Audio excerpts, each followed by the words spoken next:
to the Point of Impact podcast with Rick McDaniel. Thanks for joining us today. Get ready to be inspired and motivated to live a high-impact life. Now, here's Rick. Welcome to the Point of Impact podcast. I'm Rick McDaniel. It's great to have you joining us again today. And today I'm going to do something for those of you that are regular listeners. I call them one-offs, where I kind of veer off the theme.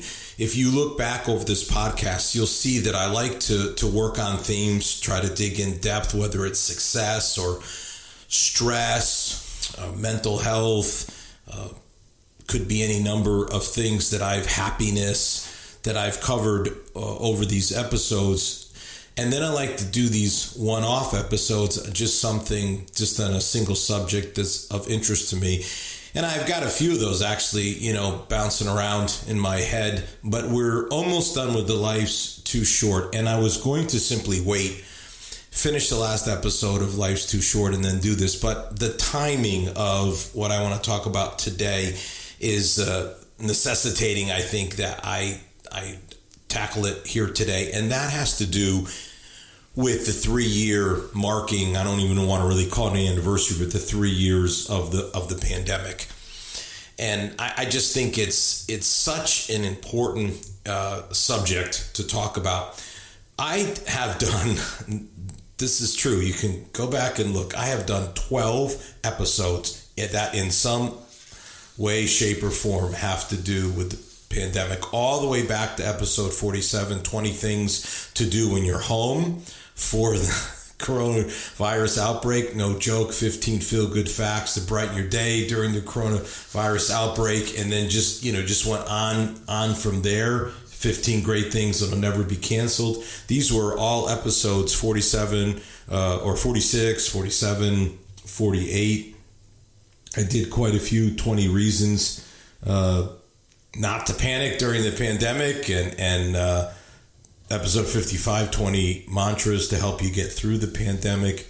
So I did a number of them, and then I did a few other ones. My most recent one last July, I did on how I had never gotten COVID-19 ever and talked about that. And so now I'd like to actually talk about just reflections on the pandemic.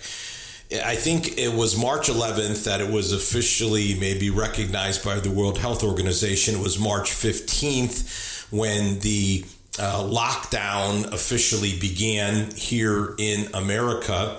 And so we're at that 3-year point, and I think this is a good time to just reflect on the pandemic. Again, with having done 12 episodes, I've talked throughout the pandemic about it, but today I would like to just reflect on it with some, lessons learned, some insights, talk about the changes, just an overall look at something that was so phenomenally impacting. I mean, I don't even think you can call it generational. It's multi-generational, the changes and the impact. Also, this episode is generated from some social media that I did in terms of posts where I talked about the 3-year from the lockdown, the 3-year anniversary of the lockdown. I just specifically did a tweet on that, and that generated a fair amount of response. I had a graphic that's from a theater called the World Theater, and then the marquee said the world is temporarily closed. So, it's kind of funny, the world was temporarily closed, even though it was the theater name. But I'm just going to read it to you, what I posted on Instagram and Twitter, Facebook. 3 years ago today, the lockdown began. I never participated in the pandemic. I visited 19 states, 7 countries. I continued going to the office, church, gym, restaurants. I lived my normal life. I was tested over 25 times. I was never sick, and I never had COVID-19. So that is what I posted, and of course that is absolutely 100% fact. When last July I said I'd never gotten COVID-19 was after my wife, who had never gotten it, got it for the first and only time, and she didn't quarantine. We were in the same bed together. We were in the same house together. I didn't do anything to avoid her in any particular way.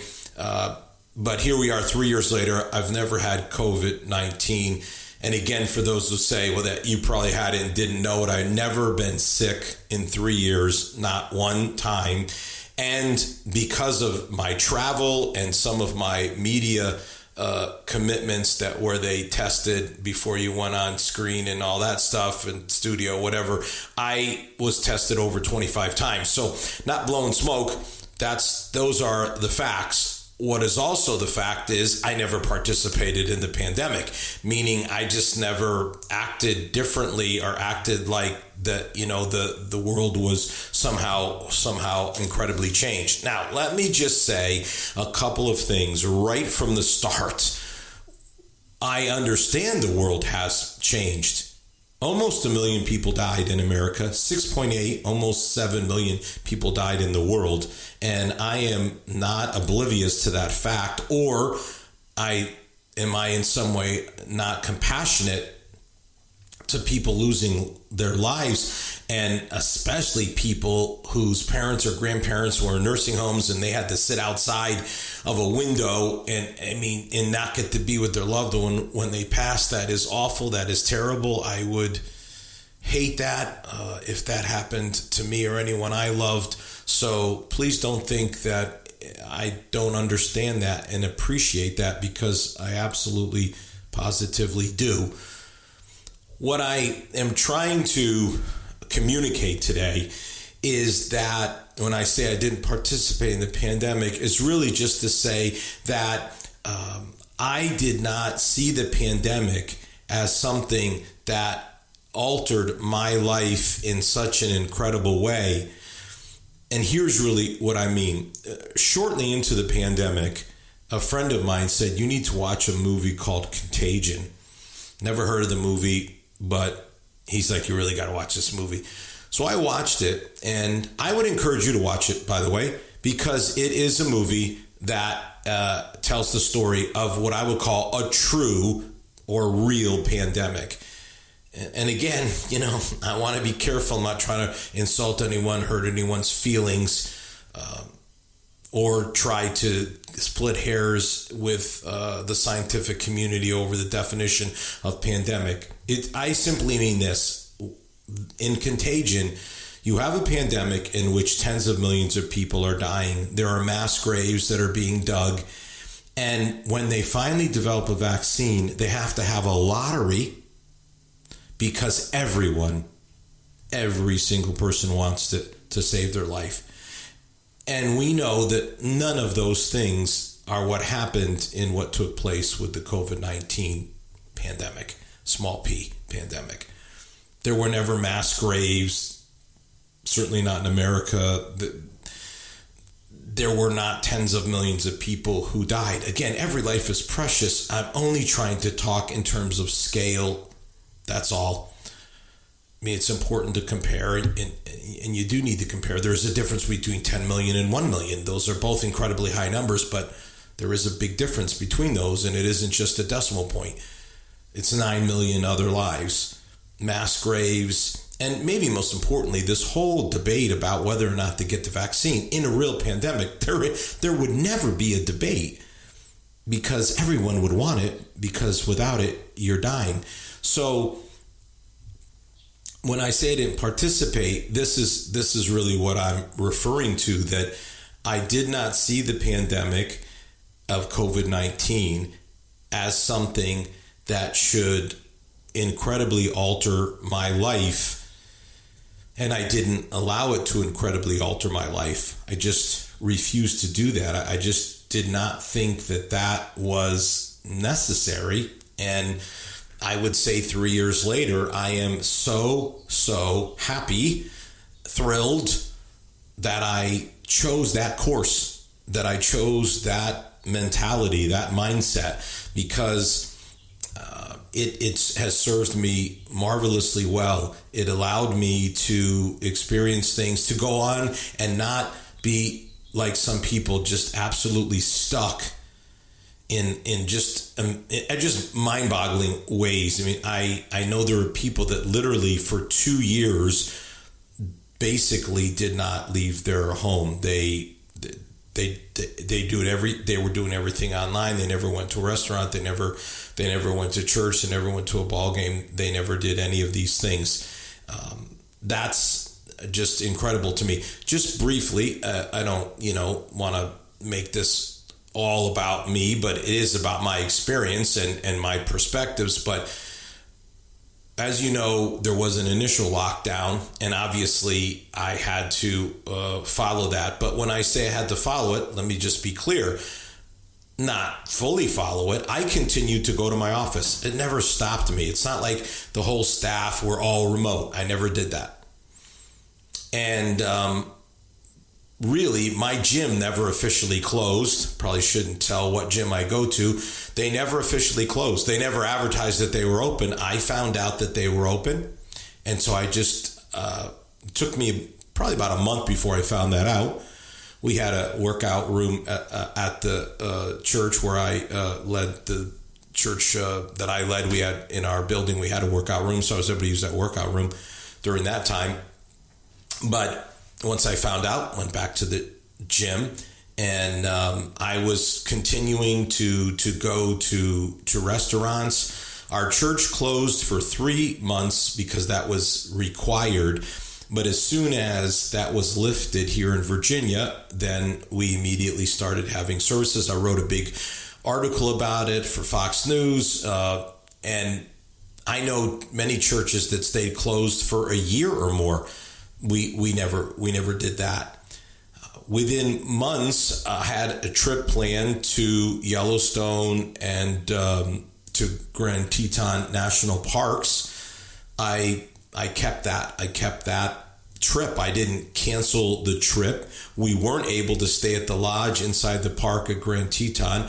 One part of the Grand Lodge in Yellowstone that faces Old Faithful was open, so we were stayed there. In fact, we had an incredible room that looked right at Old Faithful. Like from the room, I saw it go off numerous times.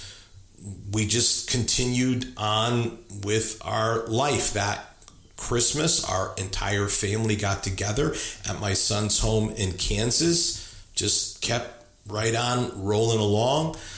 Went to Iceland, was supposed to go to Norway. Again, I'm not saying that I did everything I wanted because some factors kept it from happening. I didn't get to stay at that lodge I wanted to stay at in Grand Teton, but stayed in Jackson Hole. Not too rough, not too tough on me. Shouldn't feel too sorry for me because that's a beautiful place. Didn't get to go to Norway then, but went to Iceland. Incredible experience, absolutely fantastic. Just kept rolling along, just kept doing life. Just went to restaurants, worked out at the gym, went to church, traveled. Again, travel. I mean, 19 states. I took who knows how many flights. I stopped counting at about 60 that I was on. Now, listen, I was on a flight. At the beginning, there were 10 people. In fact, I was on 2 of those where there were 10 people maybe 15 on the second one. I mean, it was crazy. Imagine a plane that can seat, 150 people and there's 15 people. I mean, that was wild. But I was on those. And I was on I'll tell you a wild story. I was on a flight where going to the country, we were required to wear a mask, but coming back to America, we were not. That was weird. Same flight both ways to and from, and yet there were 2 different requirements. I was in the Netherlands when I entered the airport without a mask on and went through everything without a mask, and then when it came time to get in the security line, you had to put a mask on, and then as soon as you got through the security line, you took it off. I mean, stuff that just you can't even make sense of. I was in Italy where they wanted you to still wear masks on trains, And I didn't want to do that. And I told them that I didn't want to do it. And I didn't do it. I mean, this was not that long ago. This is like, the pandemic at that point was like 2.5 years. And Italy was like the only country in the world. And they still didn't have mask requirements on all the public event things. They had taken all those away. For some reason, they still wanted to do it on trains, which I just thought was inconsistent and strange. So, but I traveled, all around, again, from one coast to the other, from the East Coast to the West Coast. I was, from Virginia to California and New Mexico and, Colorado and Kansas and, in the Midwestern states up into the Northeast, into New England, where I'm from, New York, New Jersey, Pennsylvania, down to North Carolina, South Carolina, Georgia, Florida, the whole deal. Foreign countries, as I mentioned. So, by the way, did get to go to Norway the next year, so didn't get to go the Iceland one, but then last year got to do that. So, just lived my life and adjusted where I had to adjust. I would also say that in Virginia, after about a little over a year, the governor said no need to wear a mask anymore, and then I never wore a mask since. It's been almost 2 years now, and so just didn't think it was necessary to do that. Again, all I can say is this is what my experience, which is that I never got COVID time and time again. So that's my experience. But let's just talk for a moment about, kind of where are we now 3 years later, and how can you look at it in terms of a more positive mindset? We unlocked the virus's genetic code and rapidly developed vaccines that work remarkably well. I mean, that's just an absolute fact. We built mathematical models to get ready for worst case scenarios. We continue to monitor how the virus is changing, and we do that by looking at wastewater and seeing, which is, I think, really wise. So the pandemic catalyzed some really great science.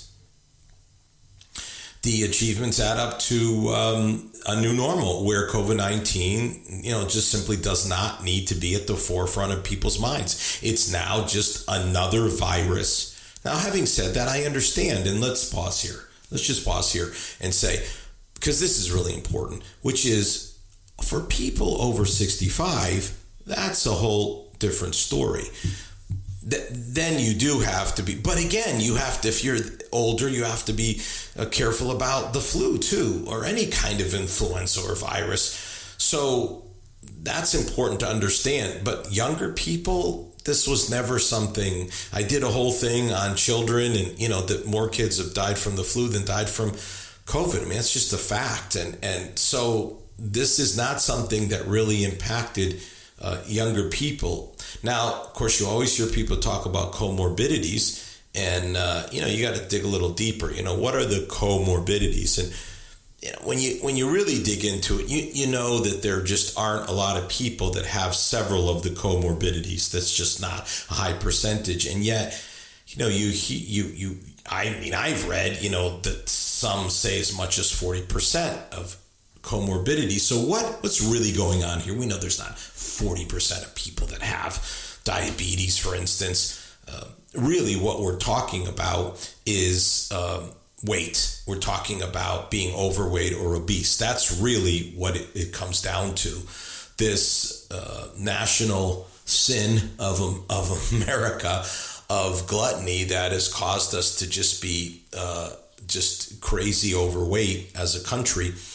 And remarkably, now we seem to have some sort of bizarre effort through what you see on television and print ads to try to show overweight people, and in a way that normalizes it as if it's healthy for people when we know it isn't, and the COVID-19 revealed that in a nutshell. So, people wearing masks outside seems kind of bizarre. I still see it occasionally, but people wear a mask inside if they really have medical conditions, not that they're overweight. or obese, but that they actually have they are compromised immunity-wise, immunocompromised. That's again real, and also quite a minority of people, small percentage of people that fit into that. Let's just go on for the victory lap here. According to Stuart Campbell Ray at Johns Hopkins, the current Omicron variants have about 100 genetic differences from the original coronavirus strain. That means about 1% of the virus's genome is different from its starting point. And many of those changes made it more contagious. But because of population immunity, it's just not bad. It's a very different situation today than 3 years ago. There was zero existing immunity, and now there's massive existing immunity. So we are at a different place, no doubt about it. That's just a fact. Now, because I am a guy who is always going to look for the positives, let's talk about some of the changes. So, because this is what we know, the pandemic disrupted practices, pursuits, traditions, how we mark milestones, how we use our time, what's important in our routines. I mean, listen, I never had seen a streaming service in my life until 3 years ago. I'd never been on a Netflix or Amazon Prime or Apple TV or whatever else is out there. Never saw any of them. But when all my meetings were canceled for that fairly short period of 3 months, not that after that things still weren't changed, but that was the real lockdown. That's when I had to discover what else might be out there, and I did that. But changes came for sure. Some of the olds replaced with the new or mixed in with the new. But like some people picked up musical instruments they hadn't played in years, and they might not want to join a band or make it a career, but they rediscovered their love of playing music. I mean, that's good.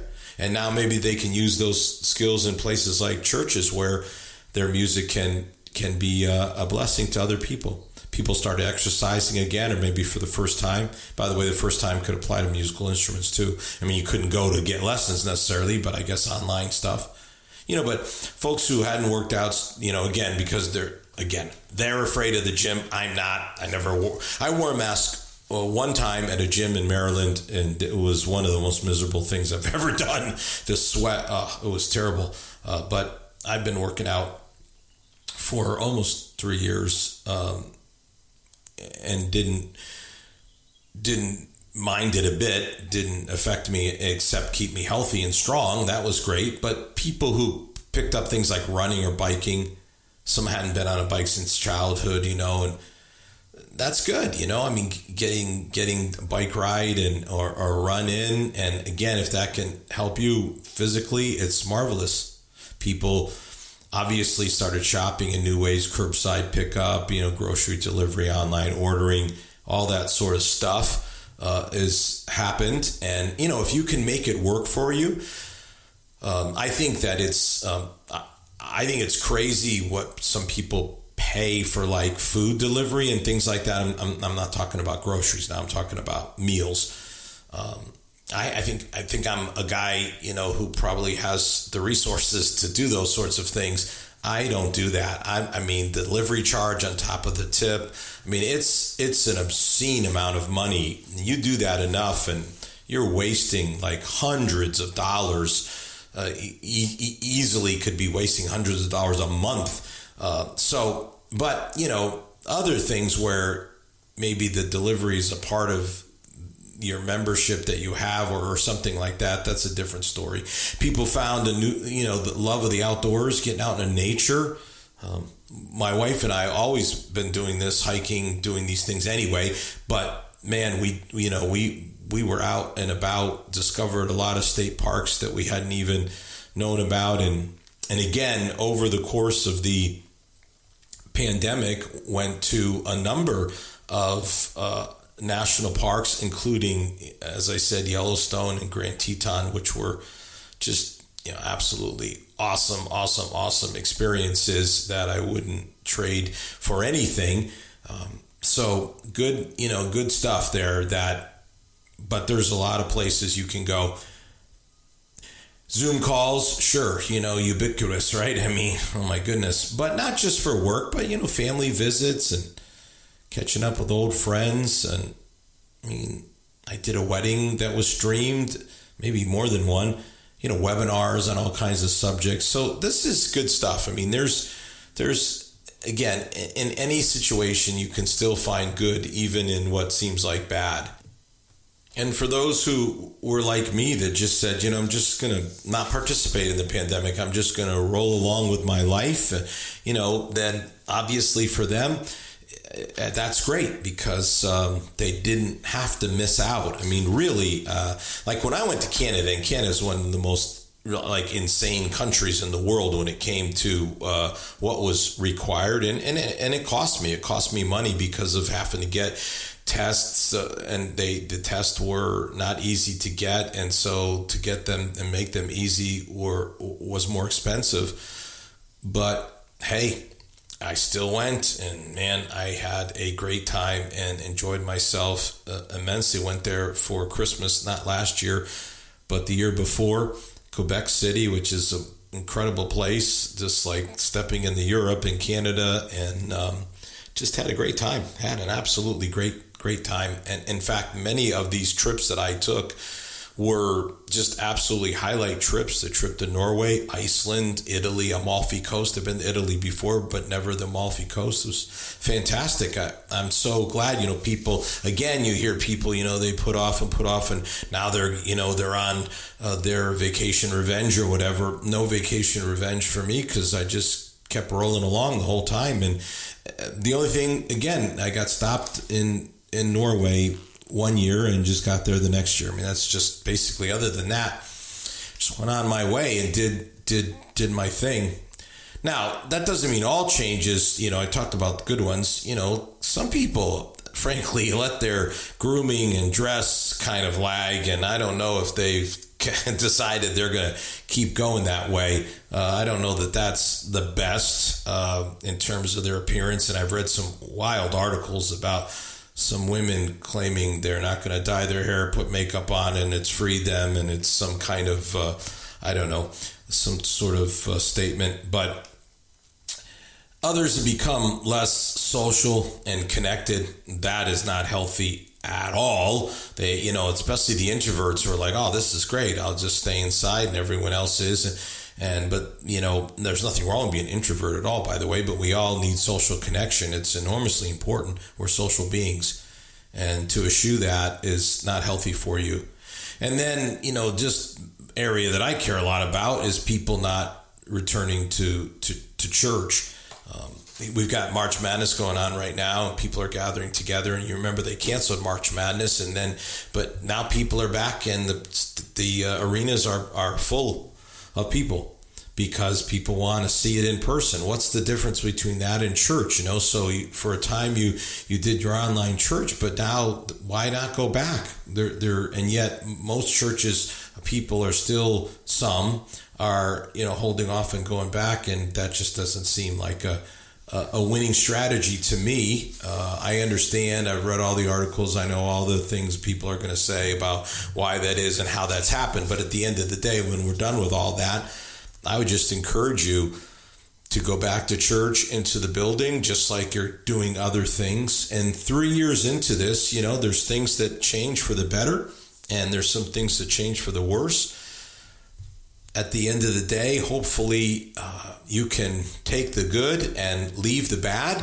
And as for me, I'm very happy with the way I approached it. I wouldn't change a thing. And if something ever happens in the future, maybe you'll ponder how you will, how you will respond to it and address it.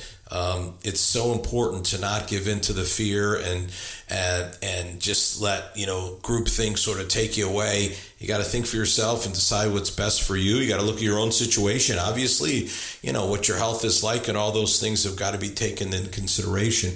I took all those things into consideration in my life, and I just refused to let something that was not, a deadly killing tens of millions of people pandemic keep me from doing what I wanted to do. And 3 years later, I've never been sick in 3 years, and I've been able to do all kinds of things that I wanted to do, and I'm thankful for that. So take some time to reflect on how you dealt with the pandemic, and what you might want to do in the future. Maybe hopefully not in a pandemic, but in other situations, you can make the applications. You've been listening to the Point of Impact podcast with Rick McDaniel.